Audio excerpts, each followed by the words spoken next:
మీ అందరికీ బాగున్నారా? దేవుడు మిమ్మల్ని దీవించి ఆశీర్వదించిన గాక. ప్రతి మంగళవారం వెళ్ళే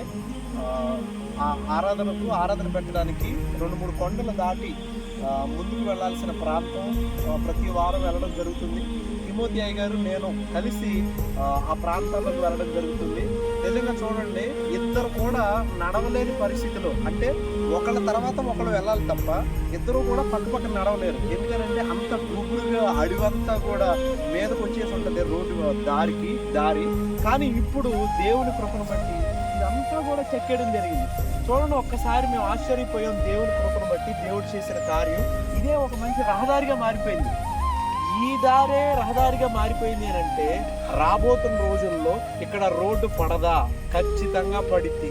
దేవునికి అసాధ్యమైనది ఏదీ లేదండి.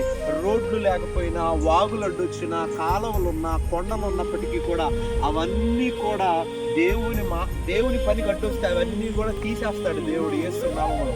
కాబట్టి ప్రార్థన చేయండి. ఈ ప్రాంతం చాలా చెక్కబడింది. దేవుని కృపను బట్టి మాకు నడవడానికి చాలా ఫ్రీ అయిపోయింది. రాబోతున్న రోజుల్లో ఒక మంచి రోడ్డు పడే విధంగా కార్లు, బైకులు అన్నీ కూడా వెళ్ళిపోయేంత స్థాయిలో ఈ గ్రామం అభివృద్ధికరంగా మార్చబడే విధంగా మీ అందరి ప్రార్థనలో జ్ఞాపకం చేసుకోండి. Praise lord.